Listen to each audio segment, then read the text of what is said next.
Una este Dumnezeu.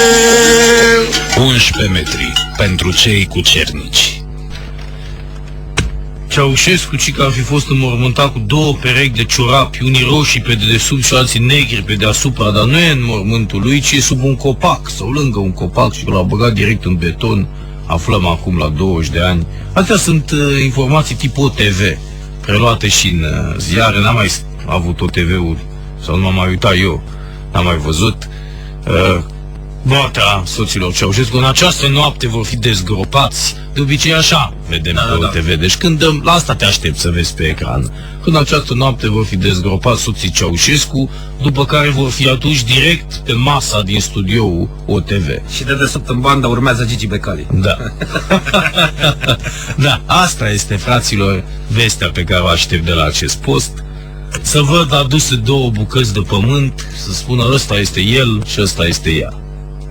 La asta ne așteptăm, ci că el avea un ceas Rolex albastru, a fost deschis ceasul să se vadă dacă nu cumva avea un dispozitiv de urmărire de la securitate, cum se tot vorbea. Da, nu era cazul, ci că n-avea nimic.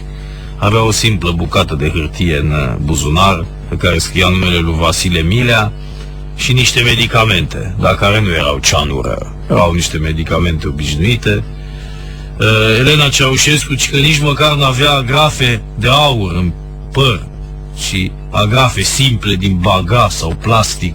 Vai de mine, n-aveau nici conturi soții Ceaușescu, până la urmă era un fel de Vasile Muraru și Nae Lăzărescu, cei doi. Vai de capul lor, ăștia au condus România, fraților, niciun mister în moartea soților Ceaușescu. Au fost îngropați, ci că e invers. Acolo unde scrie Nicolae Ceaușescu e Elena și acolo unde scrie Elena e groapa goală. Astea sunt toate misterele. Bun, Voican Voiculescu, într-adevăr, minte de geniu. Știi ce a făcut Voican Voiculescu? A însemnat unul dintre sicrie. Bravo, bă, bravo. De parcă semnele alea și rămân pe sicriu. Du-te acum și dezgroapă ei să vezi dacă mai găsești un semn, șmechere.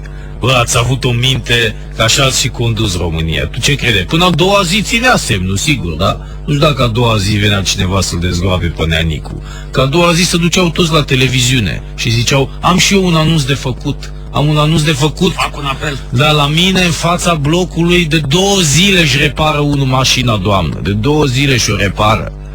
A dat cu apă, a dat cu furtunul, a dat cu de toate, acum a aruncat și nisip pe aia, nu se mai poate așa ceva. Altul venea și spunea, la mine să știți că deasupra cântă Margareta Păslaru de 3 zile, n-am mai îndorsă la discu. Omule, nu mai suport. Da, mulțumesc, spunea Petru Popescu. Haide să lăsăm și pe altcineva. Dumneavoastră ce apel aveți de făcut? Așa a început Revoluția Română.